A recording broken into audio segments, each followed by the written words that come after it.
Hello, the internet. Today I'm reviewing Hereditary from writer-director Ari Aster and starring Toni Collette, Alex Wolff, and Gabriel Byrne. It's Ari Aster's feature-length debut, and he shows some serious talent. I'm drinking Tropical Torpedo this week, 2 of them, because I'm filming 2 reviews today, so this will be around in a second review as well. And while I drink this, go ahead and head on over to that like button and click it, please.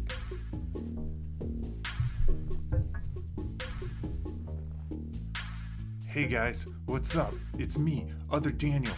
My friend and sometimes lover here forgot to also beg you to subscribe, so please subscribe. Also like, comment, and follow us on Instagram if you feel like it, where we post pictures of our food or whatever. Who cares? I'm fading away now. Ooh, subscribe. Ooh, subscribe.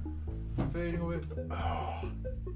That's a spicy. This movie should maybe come with several trigger warnings. It's quite intense. It's the most intense. The most intense and traumatic aspect of this very intense movie is probably how realistic things happen after the intense things. A character might witness a horrifying thing, and then rather than just showing us that they've screamed and cutting to something else as many horror films would do, the camera will linger on a character much longer than it needs to. And then we see something fundamentally human and horrifying with what those characters do in those next moments. Just how they exist after witnessing something. There's major props to be given out to writer-director Ari Aster for making this happen, as well as all the individual actors for bringing that much truth into their performances in those important scenes. Particularly profound props to Alex Wolff, who plays Peter and did it all at age 19 and carries some very important scenes. Ari Aster did an awesome job in general. There's a lot of layers to the story, as well as a lot of skill demonstrated in the direction and cinematography. The story does symbolism really well, in my opinion. I talk a lot about how I think stories should do symbolism in my Annihilation video, so check that out if you want to. Basically, in this story, you don't need the symbolism to understand the story, but it does add layers when you do. Also, with or without the symbolism, the story is still a little bit mysterious. It's got an ending, and it's got closure for the main story,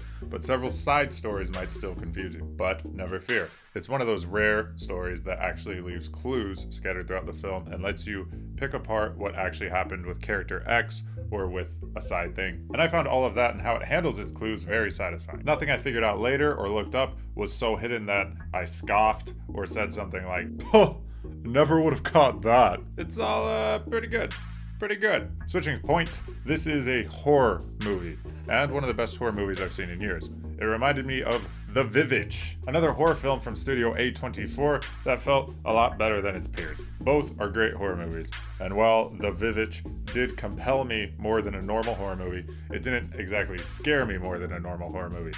That is not the case with Hereditary. Hereditary is very scary. It scared me, it left me shook. It is so intense and a little traumatic. It skips jump scares almost entirely, and nonetheless, it really drives the fear home through ambiance and story. I really have a lot positive to say about this movie. Nonetheless, there is one full-on problem I have with it. The story, expertly done though it was very similar to another recent horror franchise. I don't want to spoil this movie or even that other horror franchise, so if you want to know which one I'm talking about, check out the other video I'm doing on Hereditary, where I go into everything a little bit more. That'll be dropping later this week. And yeah, it is borrowing heavily from another horror franchise with several of its major ideas. Well, it does everything really well and differently enough that I'm still very happy with the movie and the story. It's worth noting that some of the movie's coolest moments is stuff I have seen before, and somewhat recently. Nonetheless, this is a great new horror movie and a must-watch for horror fans who are comfortable with a little bit of trauma, and a don't watch at all for anyone sensitive to general horrific elements or extreme trauma in film. I give Hereditary 4.5 stars, but I don't want to be responsible for anyone watching this and being a little bit horrified, traumatized. You know, it's not just scary, it explores some really real stuff. It's dark.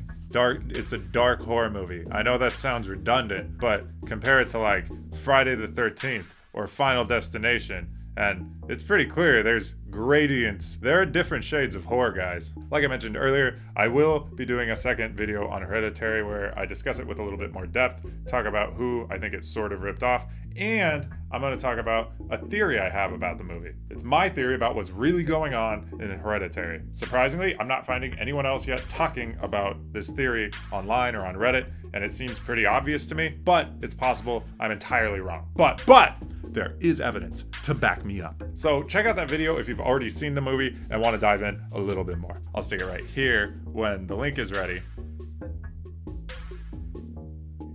As usual, if you like the video, please hit that like button and consider subscribing to the channel and comment and follow me on Instagram if you feel like doing those sort of things. Thanks. Have a great week. I'll see you next week. Have fun at the movies. I'll see you at the movies. I'll Daniel Fiala you later.